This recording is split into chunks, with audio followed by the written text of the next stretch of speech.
골로새서 2장 1절에서 5절까지 말씀을 보겠습니다. 골로새서 2장 1절에서 5절까지 말씀입니다.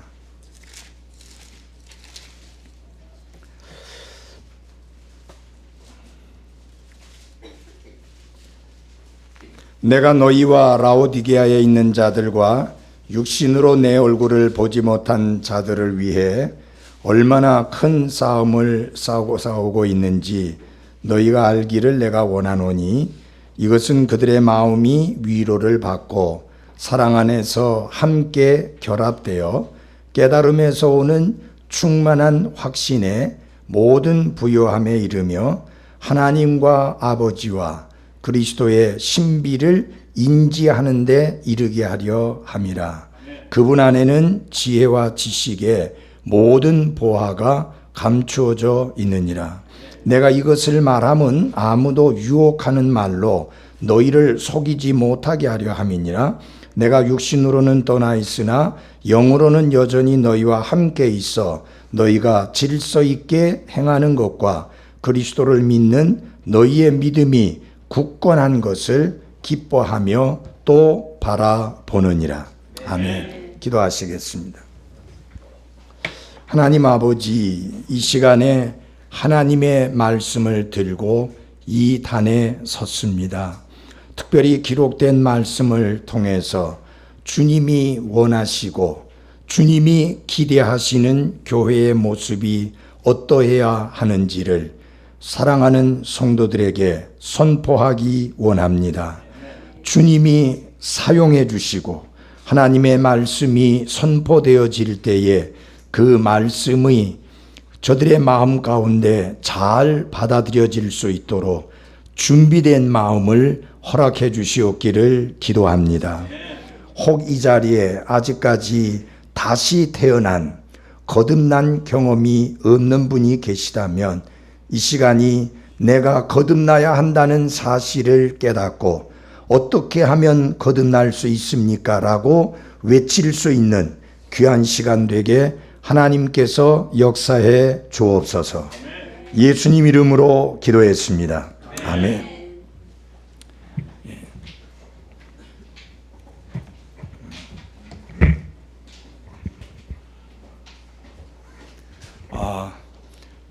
여러 곳에 가서 설교를 하다 보면 강대상 높이도 다르고 또 그 강대상 생긴 구조도 다르고 그래서 좀 불편할 때도 있고 당황스러울 때도 있습니다. 근데 이제 이 목사님이 저보다 키가 아주 많이 안 크셔가지고 이게 조금 비슷해서 그나마 좀 설교하는데 괜찮은 것 같은데, 이게 불이 이상하게 지금 바로 요 위에 비치다 보니까 제가 이제 내년이면 칠순입니다. 그러니까 노인네잖아요. 그런데도 불구하고 제가 설교할 때 아이패드를 써서 하거든요. 그러니까 이게 딱 요 아이패드 위에 요 좀 불이 이렇게 비치니까 눈이 좀 부시는 감이 없지 않아 있네요. 어쨌든 이렇게 와서 하나님의 말씀을 전할 수 있게 돼서 기쁘고 또 사역이 아름답게 진행되어지고 있고 교회가 날마다 성장하고 발전하고 있는 모습들을 보고 듣게 돼서 너무 하나님께 감사를 드립니다. 계속해서 성장하고 또 부흥하고 또 날마다 교회에 더해지는 귀한 열매들이 풍성하게 열려질 수 있기를 바랍니다. 이 목사님은 제가 알고 지낸 지가 그렇게 오래되지는 않습니다. 그럼에도 불구하고 마치 몇십 년 동안 우리가 알고 지내면서 친교를 나눴던 것처럼 그렇게 가깝게 지내고 있는 그런 목사님이고요. 정말 주님을 사랑하는 그 열정과 또 교회를 향한 그 열정, 그리고 어찌하든지 조금도 타협하지 아니하고 말씀대로 철저하게 하려고 하는 그 마음이 저하고 너무 일치가 돼가지고 얼마 안 되지만 아주 가까운 친교를 나누고 있습니다. 이 시간에 이곳에 와서 말씀을 전하게 돼서 하나님께 감사를 드립니다. 오늘날 소비자 중심 시대라는 말을 많이 합니다. 심지어는 어떤 식당에서는 소비자는 항상 옳습니다.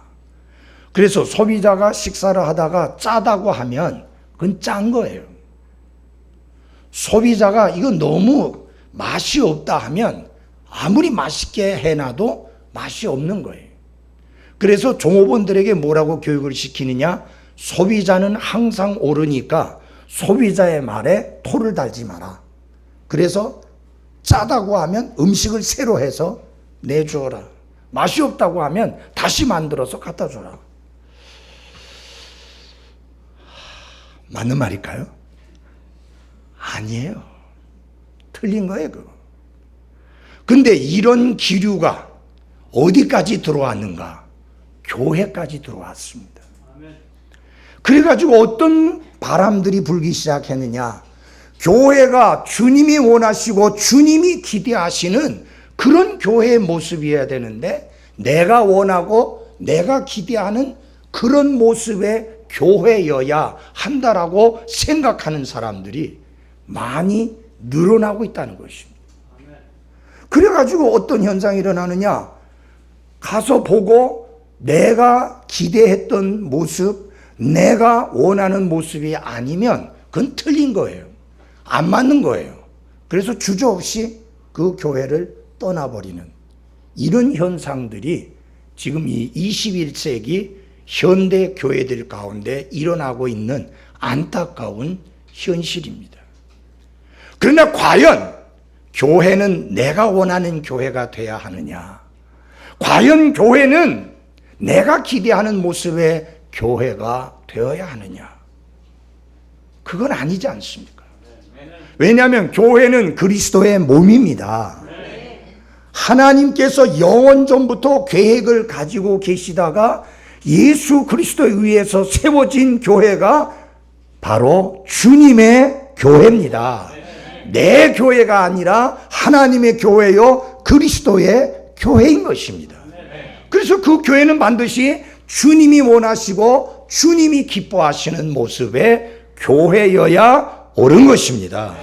그래서 오늘 아침과 오늘 오후 두 번에 걸쳐서 주님이 원하시고 기대하시는 교회, 그 교회는 어떤 모습이어야 하는지 골로새서 2장 1절로부터 5절까지의 말씀을 통해서 여러분들에게 말씀을 드리고자 합니다. 여러분 교회 사랑하십니까? 제가 교회라고 할 때 이 건물을 두고 말하는 게 아닙니다. 건물은 교회가 아닙니다. 교회는 구원받고 침례에 순종해서 한 지역을 중심으로 해서 그리스도의 이름으로 모였을 때에 바로 그것이 교회인 것입니다. 그러니까 그 건물 안에 사람들이 많이 모였는데 구원받은 사람이, 거듭난 사람이, 진정으로 말씀과 성령의 역사를 통해서 다시 태어난 사람이 극히 소수고 그저 종교인들이 많이 모여 있으면 그 교회는 규모에 상관없이 큰 교회가 아니라 작은 교회입니다.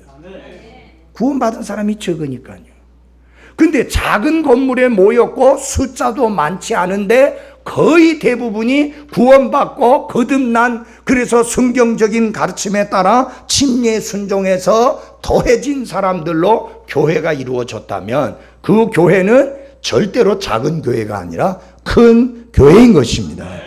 교회는 건물 안에, 예배당이라고 불려지는 건물 안에 사람들만 많이 들어차면 큰 교회가 아닙니다. 문제는 그 건물 안에 들어 앉아 있는 사람들, 거기에 영과 진리로 경배드리기 위해서 모인 사람들, 과연 그 사람들이 단순한 기독교라고 하는 종교인이냐? 말씀과 성령님을 통해서 다시 태어난 거듭난 그리스도인들의 모임이냐? 이것이 엄청난 차이를 가져오게 되는 것입니다. 그래서 제가 여러분들에게 교회를 사랑하느냐고 여쭤봤을 때 이 건물을 사랑하느냐고 여쭤본 것이 아니라 구원받은 성도들로 말미암아 이루어진 그리스도를 중심으로 해서 그리스도를 높이기 위해서 모인 이 지역 교회, 영동 성서 침례 교회라고 하는 이 지역 교회를 사랑하느냐고 여쭈어 본 것입니다. 사랑하십니까?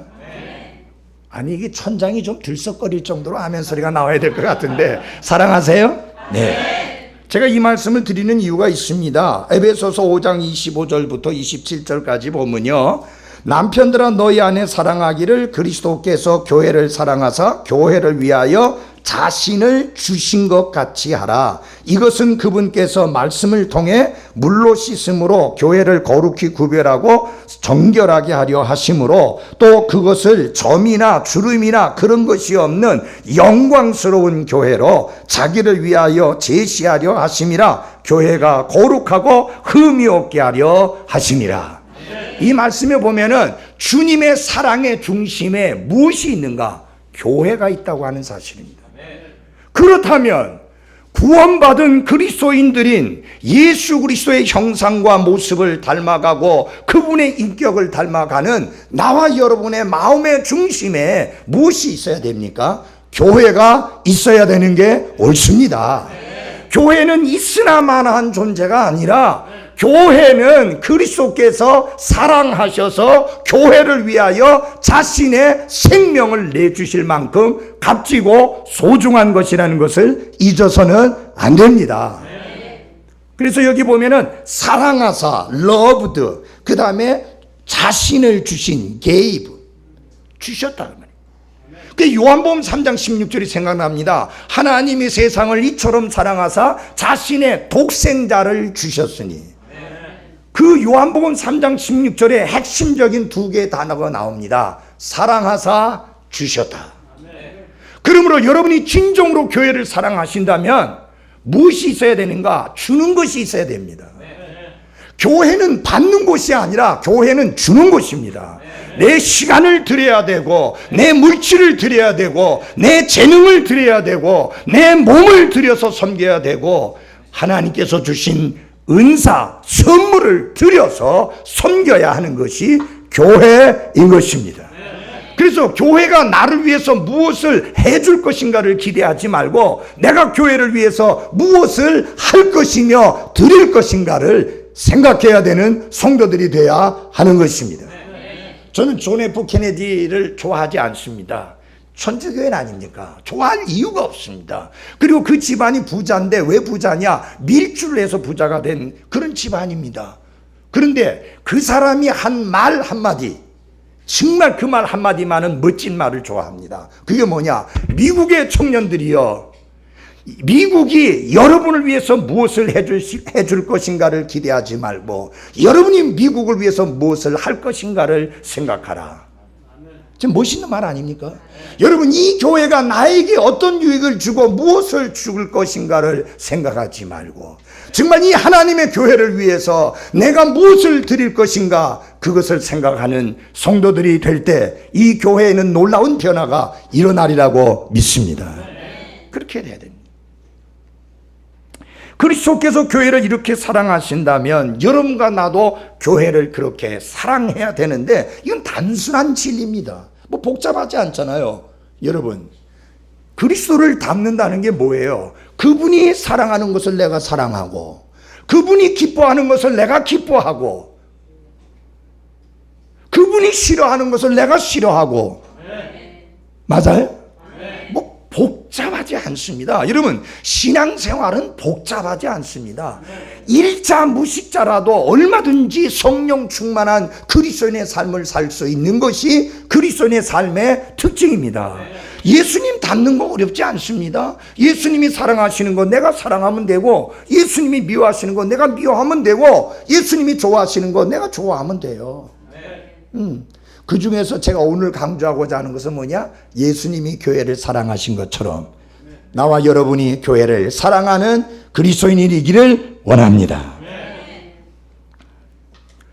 교회에 우리가 사랑하니까 교회에 대하여 무엇을 가져야 되느냐? 열정을 가져야 됩니다. 이 교회에 대하여 열정을 가져야 합니다. 왜 열정을 가져야 되느냐? 예수님께서도 열정을 가지고 사랑하셨어요. 그리고 예수님은 열정을 가지고 사랑하셨기 때문에 교회를 위하여 자신의 생명을 내어주셨습니다. 그렇다면 우리 그리스도인들이 어떠해야 되느냐? 열정을 가지고 교회를 사랑해야 되는데, 열정이라는 게 뭡니까? 여러분이 말할 때에 말하기를 좋아하고 항상 생각하고 그것을 위해서 꿈꾸고 그것을 위해서라면 아무 불평 없이 내 삶을 쏟을 수 있는 게 열정입니다. 제가 어저께 강순기 형제님하고 이제 그 집에 머물면서 교제하는 중에 강순기 형제의 등산을 향한 열정을 들었습니다. 아니, 자기 아내가 지금 짐을 옮기는데도 그것까지 팽겨치고 등산 갈 정도의 열정이에요. 그게 바로 열정입니다. 생각하고 꿈꾸고 말하고, 어저께 등산에 대해서 얼마나 많이 말을 하는지. 왜 그래요? 열정이에요. 거기 갔다 온 거 아깝지 않아요. 시간 돈 들인 거 아깝지 않아요. 그게 열정이라는 거예요. 나는 구원받은 모든 그리스도인들이 자신이 속해 있는 지역교회에 대하여 열정이 있어야 된다고 믿습니다. 그냥 일주일에 몇 번 모이는 시간에 왔다가 갔다가 왔다가 갔다가 하는 정도로 끝나지 말고 정말로 그 교회에 대하여 열정이 있어야 하는 것입니다. 모이는 일에 열정이 있어야 되고, 세우는 일에 열정이 있어야 되고, 드리는 일에 열정이 있어야 되고, 섬기는 일에 열정이 있어야 하는 것입니다. 그리고 자랑하는 일에 열정이 있어야 합니다. 열정이 필요합니다. 교회를 향한 열정. 여러분, 저는 열정이 식으면 이미 그건 죽은 거다 생각하거든요. 저 설교할 때 항상 이렇게 설교합니다. 요새는 조금 약하게 하는 편이에요. 전에 2월 달에 되게 아파가지고 정말 설교를 못하고 한 적이 있었는데, 다시 치료받고 나서 정상적이 됐지만 조심한다고 지금 덜 열정적으로 설교합니다. 지금 보통 이 정도 아니에요. 엄청 큰 소리를 하는데. 예. 근데 열정을 사역자가, 설교자가 열정을 잃어버렸다. 그건 죽은 거예요.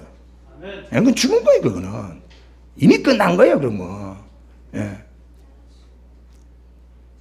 정말 사랑하는 여러분, 하나님의 그 중심에 교회가 있었고 예수 그리스도의 사랑의 중심에 교회가 있다면 내 사랑의 중심에 교회가 있어야 되고, 그 교회를 향한 사랑은 무엇으로 표현되어야 되느냐?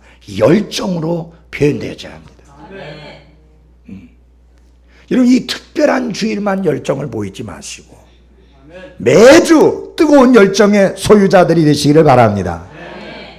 오늘 보니까요, 정말 여러분들 열심히 하셨어요. 저희 교회는 특별 집회에도 도대체 보통 때보다 오히려 못 모여. 예. 그래갖고 아예 특별 집회를 안 합니다. 예. 왜냐면은 맥 빠져. 손님 모셔다 놨는데 더 적게 모이니까. 예. 자, 그러면 주님이 원하시고 주님이 기대하시는 교회 어떤 모습인가? 골로새서 2장 2절에 보니까 그 교회는 서로 힘써 위로하는 교회다.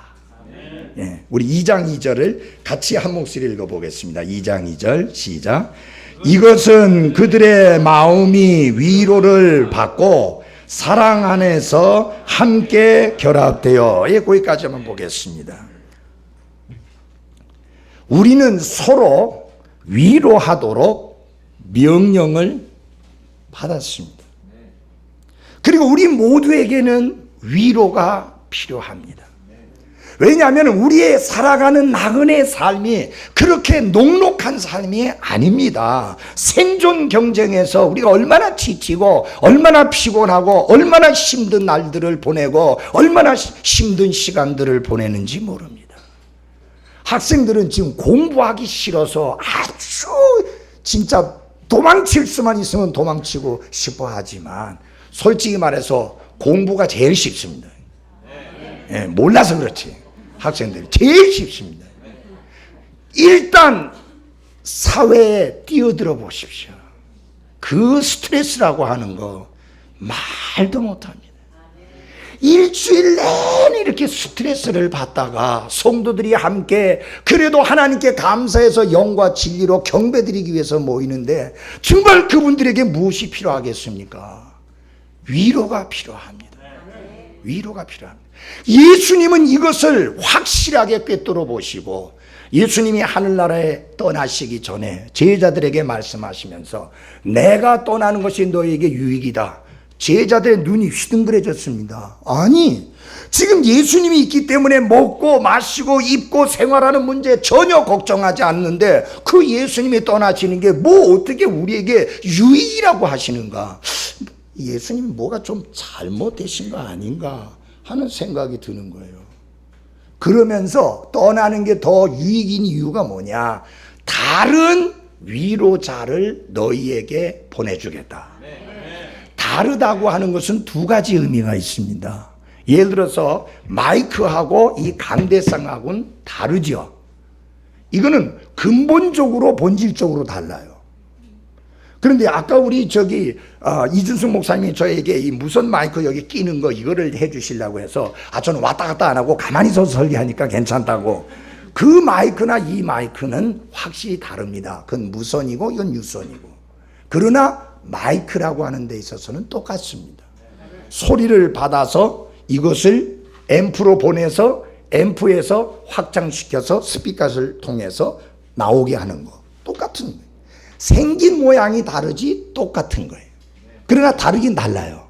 예수님이 다른 위로자라고 했을 때 예수님과 똑같은 권능을 가진 지혜와 지식을 가지신 하나님이신 위로자를 너희들에게 보내주겠다 그 말씀입니다. 근데 그분은 너희 안에 거하신다. 이제까지 내가 너희와 함께 있었는데 그분은 함께 있는 게 아니라 너희 안에 거하시고 너희를 떠나지 아니하리라. 그러니 너희에게 더 유익이 아니냐. 그러면서 예수님이 하신 말씀이 개역성경에 보혜사라고 했는데 애매모호한 말입니다. 그게 뭔 소리예요? 위로자가 맞습니다. comforter, 위로하는 사람이나 위로하는 분이라는 뜻입니다. 자, 예수님이 하고 많은 내용 중에서 왜 특별히 위로자를 말씀하셨겠습니까? 바로 우리 모든 인생에게 절실히 필요한 게 뭐냐? 위로이기 때문입니다. 우리는 인생을 살면서 사랑하는 이의 죽음을 지켜봐야 될 때가 있습니다. 때로는 정말 내가 뼈 빠지게 일했던 직장에서 하루아침에 잘리는 슬픔을, 아픔을 겪어야 될 때가 있습니다. 죽기 살기로 준비해서 시험을 쳤는데 떨어지는 아픔을 겪게 될 때가 있습니다. 생각지도 못했던 불치의 병에 걸리는 아픔을 겪을 때가 있습니다. 뭐가 필요합니까 그때? 다른 많은 소리 필요 없습니다. 한마디로 말해서 위로가 필요합니다. 그런데 우리 모두에게 다 위로가 필요합니다. 왜? 어느 가정을 막론하고 어느 개인을 막론하고 아픔과 상처를 안고 있지 않는 사람들이 하나도 없기 때문입니다. 인생은 고해라고 하는 말을 하지만 저는 그건 받아들이지 않지만 인생은 나그네 길이다. 나그네 길이 쉽지 않습니다. 때로는 고급 호텔에서 자는 경우도 있지만 때로는 잘 데가 없어서 길바닥에서 자야 할 때도 있는 게 나그네입니다. 우리 인생이 그렇습니다. 항상 순풍에 돛을 단듯이 항상 모든 일들이 순조롭게 잘 풀리는 일만 있는 건 아닙니다. 그렇기 때문에 뭐가 필요합니까? 위로가 필요합니다. 서로 만났을 때 나 좀 위로해줘 하지 말고 저 형제에게 저 자매에게 정말 위로가 필요할 거야. 먼저 다가가서 위로해주는 그런 교회가 되어야 할 것입니다. 이게 주님이 기대하시는 교회입니다. 서로 위로하기를 힘쓰는 교회. 아멘. 위로하기를 힘쓰는 교회. 위로를 힘쓰는. 여러분, 목사도 위로가 필요합니다. 우리 목사님은 워낙 강해가지고 우리 성도들 그렇게 생각해요. 목사님도 실망할 때 있어요? 목사님도 낙심할 때 있어요? 목사님도 위로가 필요할 때가 있어요? 목사님도 우리가 기도해 드릴 필요가 있어요? 저희들이 볼 때는요, 목사님 워낙 강해가지고 그런 거 저런 거 다 필요 없는 것 같아요. 그래서 제가 한 번씩 실수를 합니다. 얼마나 좋아하는지 몰라요. 뭘 느끼느냐? 목사님도 우리와 같은 인간이구나. 그 말이 뭔 말인지 알아요? 목사도 위로가 필요하다는 사실입니다. 성도들에게 위로가 필요해서 목사를 통해서 위로의 말씀이 전해져야 될 필요가 있는 것처럼 목사 또한 위로가 필요하다는 사실을 기억하시고 서로 위로하기를 힘쓰는 교회, 그런 교회로서 세워져 갈 수 있기를 바랍니다. 그래서 사도 바울은 데살로니가 교회에 이렇게 권면을 했습니다. 데살로니가전서 5장 11절에 그러므로 너희가 지금 하고 있는 것 같이 너희끼리 서로 위로하고 서로를 세우라. 여러분, 그리스도인은 어떤 사람들입니까? 서로를 세우는 사람들입니다. 무너뜨리는 사람들이 아닙니다. 그러므로 내 말 한마디 하나하나, 행동 하나하나가 형제를 자매를 세우는 말이고 행동인가, 아니면 무너뜨리는 행동인가 말인가 조심해야 합니다. 그냥 입에서 나오니까 다 말이 아닙니다. 정말 그리스도인으로서 형제를 자매를 세우는 그런 말을 해야 되고 위로하는 말을 해야 하는 것입니다. 그래서 특별히 이 데살로니가 교회를 향하여서 위로에 대하여서 말씀을 많이 했는데요. 마음이 약한 자들을 위로하여 연약한 자들을 붙들어주고 모든 사람에게 인내하라. 이 데살로니가 교회의 사도 바울이 위로에 관한 말씀을 많이 한 이유가 있습니다. 어느 교회보다도 핍박을 많이 받았고 환난을 많이 겪었던 교회가 데살로니가 교회입니다. 그래서 사도 바울은 데살로니가에서 사역을 시작해서 구원받고 침례 순종해서 교회를 세우고 난 다음에 머물러 있지를 못했습니다. 오래. 하도 핍박이 심해가지고. 그래서 거기에서 옮겨서 베레아 지역으로 옮겨가게 되지 않습니까? 그러니까 핍박이 많은 상황 속에 있는 교회에 가장 필요한 게 뭐겠어요? 위로입니다, 여러분. 여러분, 이 변질되고 타락하고 부패한 교회들 사이에서 근본주의 독립침례교회 신앙을 지키며 성경적인 신앙을 지키며 하나님의 교회를 세우려고 할 때 소위 교인이라고 하는 사람들로부터 우리가 많은 핍박을 받습니다. 그러니까 우리는 어떻게 해야 됩니까? 서로 서로를 위로하며 세우는 사람들이 돼야 하는 것입니다. 정말 귀한 신앙을 가지고 있고 이 신앙을 지켜나가는, 저는 45년 동안 설교했습니다. 목회했습니다. 신학교 다닌 동안 1년 한 것까지 해서 45년째 지금 사역을 하고 있습니다.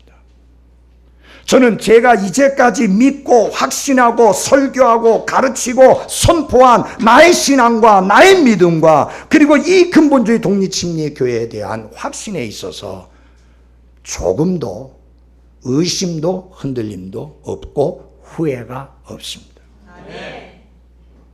저는 종종 성도들에게 그런 이야기를 합니다. 보다도 성경적으로 바른 교회를 발견하거든 저에게 이야기해달라. 내가 그 교회처럼 하겠다.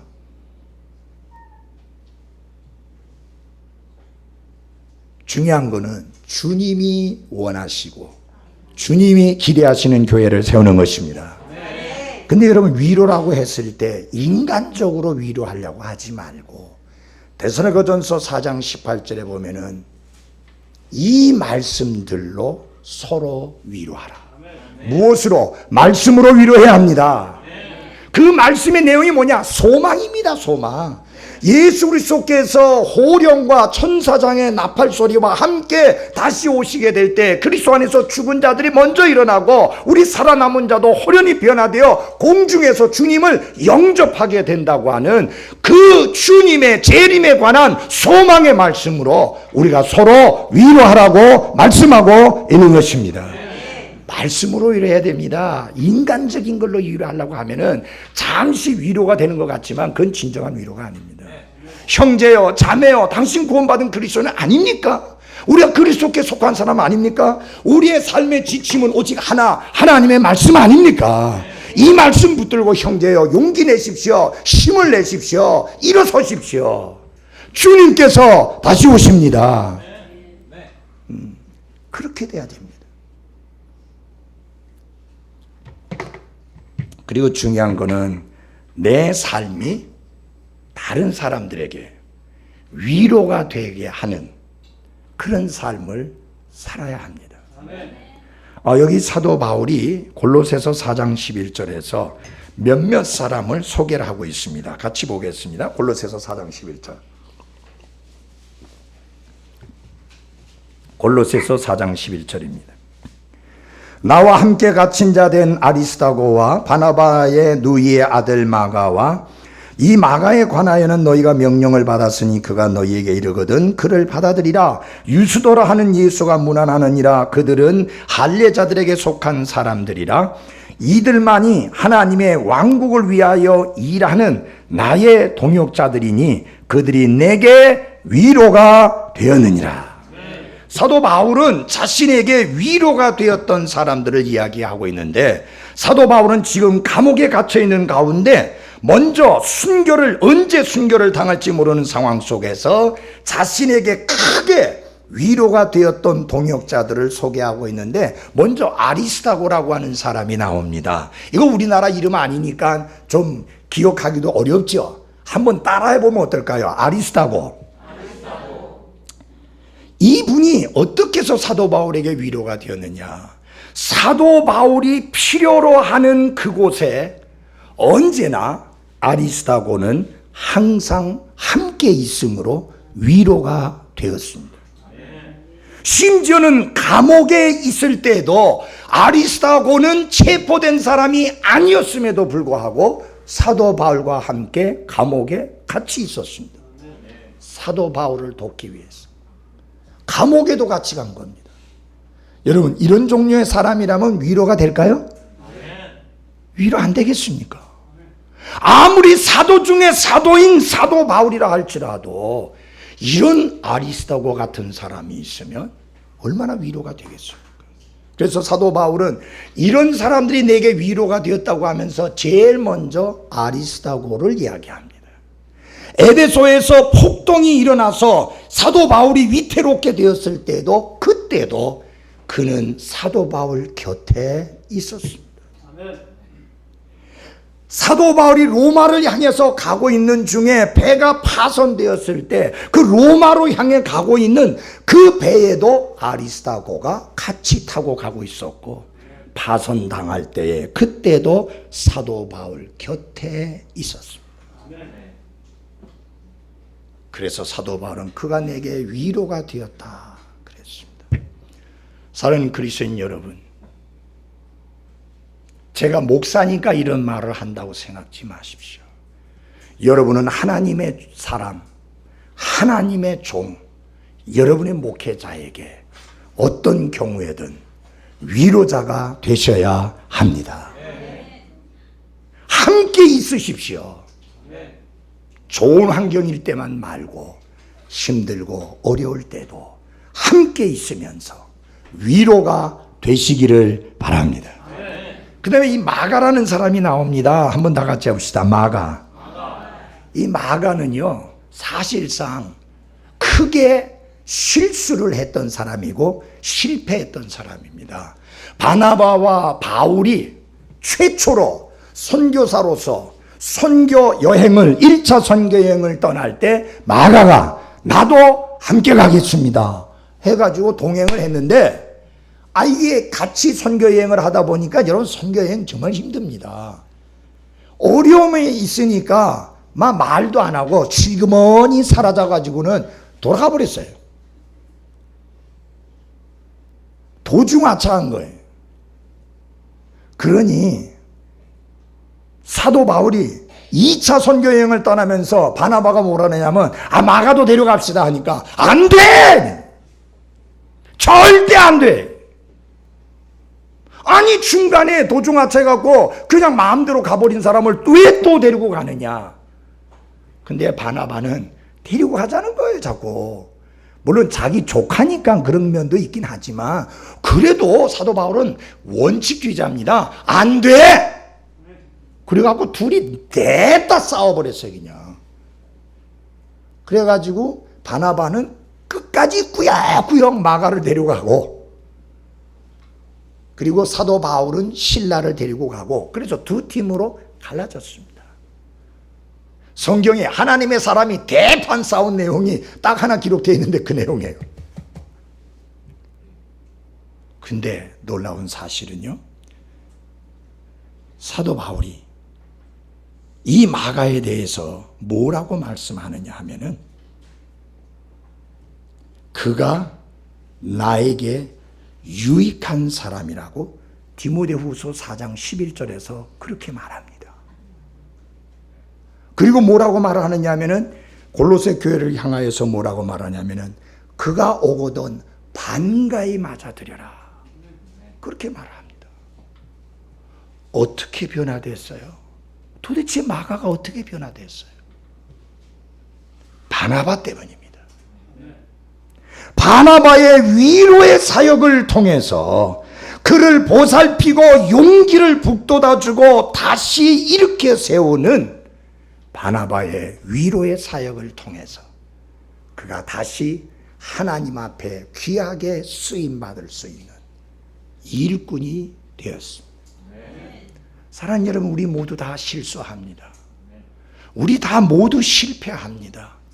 우리 모두 다 달려야 하는데 달리지 않고 주저앉을 때가 있습니다. 앞을 보고 똑바로 가야 되는데 곁길로 셀 때가 있습니다. 그때 우리 모두에게 필요한 사람이 누구냐? 바나바가 필요합니다.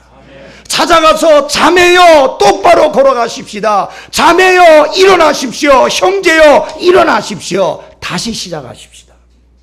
그렇게 해줄 수 있는 바나바와 같은 이 위로해 줄 수 있는 사람이 필요합니다. 나는 여러분들이 누군가의 믿음의 삶을 다시 일으켜 세워주는 그런 위로가 되는 성도들이 되시기를 바랍니다. 그 다음에 아주 특이한 사람이 나오는데요, 유스도라 하는 예수라고 이렇게 나옵니다. 유스도라는 말은 로마식 이름이고요, 예수라고 하는 이름은 구약의 여호수아인데 유대식 이름입니다. 근데 신약 성경 전체를 통해서 여기 골로새서 2장에 한 번 딱 기록된 거 말고는 그 사람에 대해서 아무 내용도 없습니다. 단 한 가지, 그가 위로가 되었다고 하는 사실. 그의 삶에 대한 기록이 딱 하나 남았는데 사도 바울에게 위로가 되었다. 여러분, 나의 삶에 관하여 다른 분들이 기록을 할 때에 많은 것을 기록하지는 못한다 할지라도 다른 형제 자매들에게, 다른 하나님의 사람에게 위로가 된 그리스도인이라고 하는 그런 기록이 남을 수 있는 삶을 살 수 있기를 바랍니다. 그리고 디모데 한 사람만 더 소개하고자 합니다. 디모데는 어떻게 사도 바울에게 위로가 되었는가? 데살로니가를 떠나고 나서 늘 사도 바울의 마음에 데살로니가 교회에 관한 짐이 있었습니다. 부담이 있었습니다. 근데 디모데가 그곳에 가서 그 교회에 대한 상황을 자세히 알아가지고 사도 바울에게 알려주었습니다. 그렇게 해서 디모데가 사도 바울을 위로해 주었는데요, 그는 이렇게 고백하고 있습니다.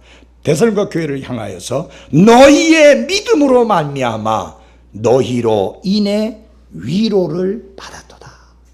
여러분들이 환난과 핍박 속에서도 믿음을 지키고 정말 신실하게 그리스도인의 삶을 살아가는 그 모습을 들음으로 내게 위로가 되었다. 꼭 많은 내용을 설교해야만 의미가 있는 건 아닙니다. 오늘 오전에 이 말씀만 하나 드리고자 합니다. 교회를 사랑하십시오. 교회에 대하여 열정을 가지십시오. 여러분 동호회에 대해서 알고 계시죠? 오늘날 야구 동호회, 축구 동호회, 조기 축구회, 그게 다 그 동호회 아닙니까? 그 동호회에 빠진 사람들 보면은 진짜 완전히 미쳤어요. 자나깨나 그 생각밖에 안 해요. 왜 우리가 예수 그리스도의 보혈로 값주고 사주신 그리스도의 교회에 대하여 그런 동호회를 향한 열정보다도 못한 열정을 가지고 교회를 섬겨야 하겠느냐 하는 것입니다. 그 사람들은 자나깨나 축구 동호회 생각합니다. 예? 모든 생각이 거기 쏠려 있습니다. 회사에서 일하면서도 동호 생각합니다. 그러다가 상관한테 쥐어박히기도 하고. 여러분 저는 당구를 해본 적이 없는데 당구에 빠지면은 공부하는 학생은 앞에 앉아 있는 아이들이 당구공으로 보인다는 거예요. 여기 딱 쳐서면 저쪽으로 가서 어떻게 되고 그러니까 자나깨나 생각이 당구에 박혀 있잖아요. 그걸 뭐라고 하냐면 열정이라고 합니다. 좋은 열정이든 나쁜 열정이든 열정입니다. 제가요 예배당에 대한 한이 맺혀서 예배당을 좀 잘 지어야 되겠는데 그러다 보니까요 꿈만 꾸면 예배당 짓는 꿈이에요. 에? 얼마나 건물을 여러 번 지었는지 모릅니다. 그래 꿈을 자꾸 꾸다 보니까 예배당 짓습니다.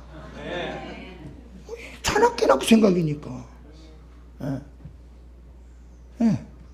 우리 이 목사님 와서 보셨지만 예배당 그런 대로 괜찮잖아요. 좋잖아요. 그 정도면 좋지 예배 드리는데 불편함이 없으면 되잖아요. 그러니까 여러분 정말 자나깨나 여러분의 생각이 꿈꾸는 것이 이 영동성서 침례교회라고 하는 지역교회일 때 내가 이 교회의 시간과 정열과 열정을 쏟아붓지 않겠습니까? 근데요 그거 후회 없는 삶입니다. 짐 엘리엇이 그런 말을 했습니다. 영원히 남을 것을 위해서 영원하지 않은 자신의 삶을 투자하는 사람은 결코 어리석은 사람이 아니다. 여러분 우리 몸 이거 천년만년 쓰는 거 아니잖아요. 저요 요새 무슨 생각 하잖아요. 나이가 좀 거꾸로 갔으면 하는 생각이 있어요. 요새 열정이 뜨거워가지고 좀 더 사역하고 싶은데 이놈은 나이 때문에 제한받는 느낌을 받아요. 그래도요 올해는 너무 아파서 못 갔지만 내년에 멕시코 신학교에 가서 일주일 동안 강의하고 올 거고요. 미주 지역 집회 여러 군데 가서 집회 인도하고 올 거고요. 기회 있으면 필리핀에 가서도 또 사역하고 오려 하고 작년에 몽골에 갔고 멕시코 갔고 미주 지역 지역에 갔고 계속. 왜? 아니 이거 죽으면 흙으로 돌아가잖아요. 맞아요? 여러분 죽으면 오래오래 잘 건데 왜 지금 잡니까? 지금 또 잘 게 뭐예요? 아니 이거 결국 우리 잠잔다 했잖아요. 성경에 그리스도인의 죽음을 잠잔다고 했잖아요. 우리 잘 거예요. 지금은 깰 때예요. 깰 때. 열정을 가져야 될 때다 그 말이에요. 그래서 열정을 가지고 형제 자매들을 위로하는 성도들이 되시기를 바랍니다.